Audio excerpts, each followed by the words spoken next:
You're talking about trust. Gold is money.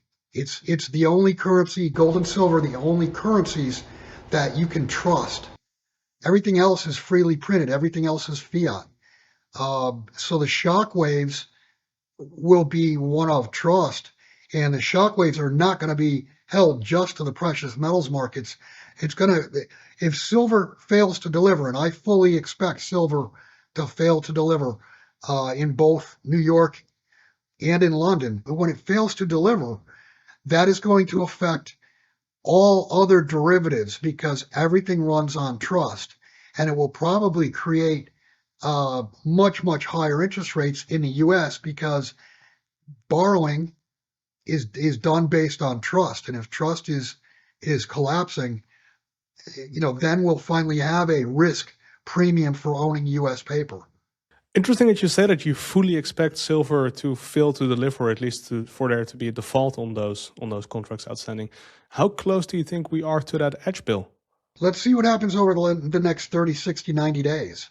Because what's happening, You think it could be that close? yeah, absolutely. What's happening, and this has been happening now for the last couple years, is it used to be that say 100 contracts were standing for delivery on first notice day, but by the end of the month it'd be down to 10.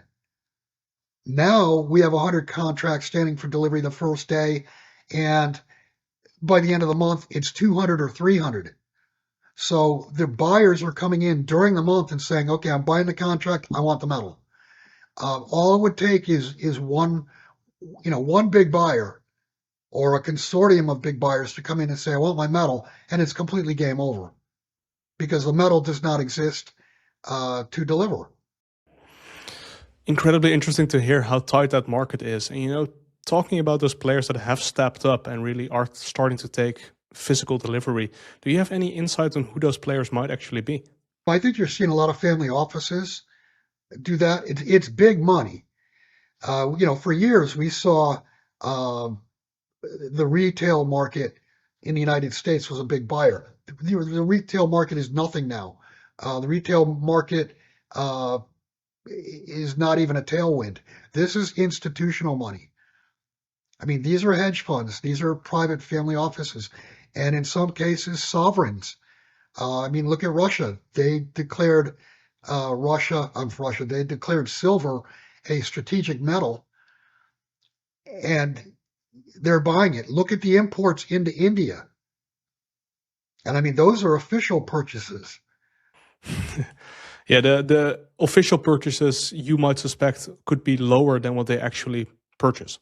That's hard to say. You could look at it from both sides. There's obviously reasons for buyers to lie. I bought more than I bought, or I bought less than I bought.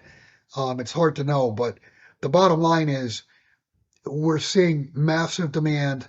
We're watching inventories deplete, and at some point in time, there is a tipping point, and that tipping point will be a failure to deliver. Well understood. And transitioning to some institutional parties that are paying or buying significant amounts of precious metals. For example, Tether Gold is a new buyer that has stepped in and is buying incredible amounts of gold. Do you think this might be a potential future for precious metals? Private currency backed by crypto. Yeah, it's a game changer, but how long can they do it? Where the supply is going to come from? The supply is not there. The way to fix this is to raise the price massively to entice some people that have bought to sell, because right now, anybody who bought physical metal has not been a seller.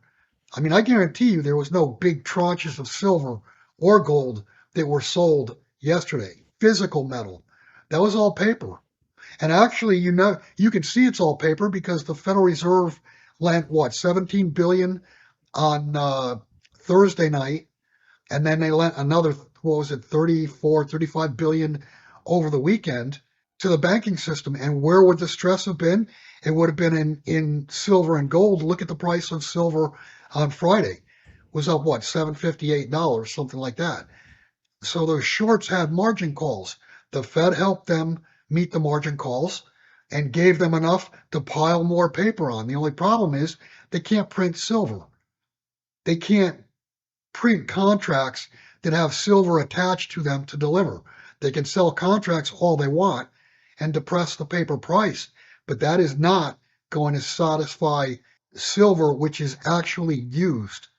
Incredibly interesting, Bill. And I believe you're also a broker working together with retail and institutional clients selling precious Right. metals. What are you seeing there, funds flow wise? Are a lot of people selling or are you seeing buying currently? Yeah, for a good part of the year, I took more sell orders this year, 2025, than I had cumulatively from 2010 to 2024. So there was a ton of selling. And I did query pretty much all of my people that were selling, and I asked them why. And the vast majority, probably 75, 80% of them said, I need the money. I need the money to live on. I got bills. I got this. I got that. You had some people wanting to buy real estate or buy other things. Uh, Now, what's happened in the last, call it 2, 3, 4 weeks, is that's turned. Retail is now buying. The one sector that is still under heavy pressure is junk silver. And the reason being, back in the 1970s and 1980s, the only way for an American to buy silver really was buying junk pre 1965 dimes, quarters, and half dollars. Now, those people sat on losses for 40, 50 years, and a lot of that metal has come back. I mean, there's a ton of sellers, and what's happened is dealers, because they were getting flooded with metal, they backed away price wise, and as they backed away and made the discount larger and larger, then that metal was going to refineries to be refined into 99.9 silver, and they pocket the profit. But that's the pressure in the retail market, is selling of junk silver, which is a great opportunity if you're looking to buy silver. Junk silver is now the cheapest form that you can buy, and hands down, it is the best form for an American to own. It's the smallest denomination, which will be best for barter. It can't be counterfeited because they can't be shiny coins. These are in people's pockets. They've got to be scruffy. Uh, it's U.S. Mint lineage coin, so it's something that came from the U.S. Mint. Let's see, we have smallest denomination, U.S. Mint lineage. Can't, oh, and it's totally readily recognizable. I mean, if you try to barter with say a 1 ounce buffalo or a bar or something like that, there's always going to be a question: is that real? But if you got a 1964 or earlier dime, quarter, half dollar, Americans know what they look like. And if the date is 64 or earlier, you know for a fact that's proof, it's authentication that it's 90% silver. Incredible insights on some bargains in the physical allocation space. You know, silver recently has truly gone into the mainstream. It's covered on the news channels. Even Elon Musk is tweeting about silver. China has recently applied some export restrictions on silver. Do you think this is all fuel that's added to this burning fire, or is this perhaps a signal of that we might be closing in on the top? I see no way that we're closing in on a top, because the uses for silver are expanding. The supply is not expanding. We're already in a structural deficit. Uh, Both gold and silver. Let's talk about leverage for a second. The carry trade was used to support financial markets for 30 plus 40 years. Uh, Leveraged capital has been used to support the equity and the debt markets. And it's also been used to suppress the gold and silver markets. So when credit breaks and there's margin calls, the margin calls on stocks and bonds will force selling, whereas the margin calls on gold and silver will force buying. It'll force buying from the cappers, the JP Morgans, the Bank Americas, the companies that are short and have been short silver. Their way to exit the trade is to buy, and that will create massive upside pressure on the metals. Bill, for a generalist investor watching this interview that might not have a position to precious metals just yet, first question would be, is it too late to, dip your toes in and build up a position? And the second question would be, how would you think about starting up a position right now? No, it's not too late, because when the fiat currencies truly break and zero out, gold and silver will be the absolute core of whatever comes forth after that. So no, we're still early. We're early in the game price wise. Time wise, I don't know, because we could have a failure to deliver this month, next month, whatever. When it fails to deliver, then it's game on, or it's game over actually. So you'll see the price of silver, the price of gold go to where it should, unfettered by derivatives, unfettered by futures contracts that are naked, have no gold, no silver behind them, but they're sold. The last part of your question, if I had nothing at all, I would start with silver, because yeah, it's nice to hold a 1 ounce gold coin in your hand, but it's also probably nicer to hold 60 ounces of silver that you're going to be able to use when a system breakdown comes.